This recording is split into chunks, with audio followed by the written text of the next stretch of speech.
نہ کہ کسی مجبوری، دنیاوی لالچ یا سماجی دباؤ کے تحت۔ چراغ بجھا کر آپ علیہ السلام نے منافقت اور سچے ایمان کا فرق واضح کر دیا۔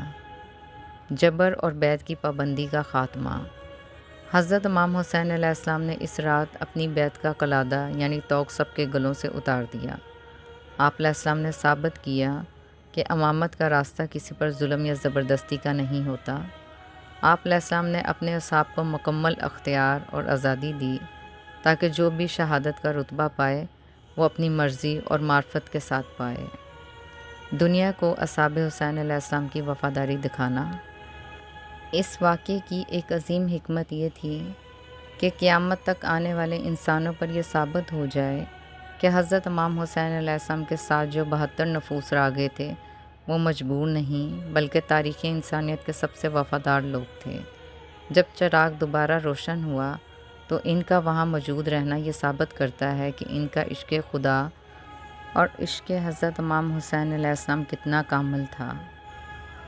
جناب حضرت حر علیہ السلام اور دیگر آنے والوں کے لیے حجت تمام کرنا۔ اس عمل کے ذریعے حضرت امام حسین علیہ السلام نے رہتی دنیا تک یزیدیوں کو بے نقاب کر دیا کہ نعوذ باللہ حضرت امام حسین علیہ السلام نے لوگوں کو زبردستی روکا ہوا تھا۔ اس رات کے اتمام حجت کا اثر تھا کہ اگلے ہی دن یزیدی لشکر کا بڑا سپہ سالار جناب حضرت حر علیہ السلام سب کچھ چھوڑ کر حضرت امام حسین علیہ السلام کے قدموں میں آ گرے۔ چراغ دوبارہ جلانے کا منظر۔ جب حضرت امام حسین علیہ السلام نے اذن امامت سے دیکھا کہ کوئی بھی تاریکی کا فائدہ اٹھا کر نہیں گیا تو آپ علیہ السلام نے فرمایا، عباس اب چراغ جلا دیجئے۔ روشنی ہوتی ہی اصحاب با وفا جیسے جناب حضرت حبیب ابن مظاہر، جناب مسلم ابن اسوجہ، جناب ظہیر ابن کین، فرزندان مسلم ابن عقیل علیہ السلام، جناب سید ابن عبداللہ یکے بعد دیگرے کھڑے ہو گئے اور عرض کرنے لگے، مولا آپ علیہ السلام نے یہ کیا فرمایا؟ لعنت ہے اس زندگی پر جو آپ علیہ السلام کے بعد باقی رہے۔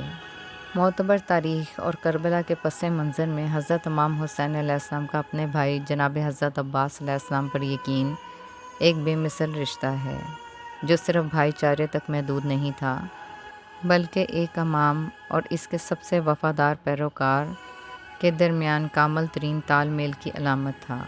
کربلا کی تاریخ میں اس بے پناہ یقین، عقیدت اور محبت کو ثابت کرنے والے چند اہم ترین پہلو کچھ اس طرح سے ہیں۔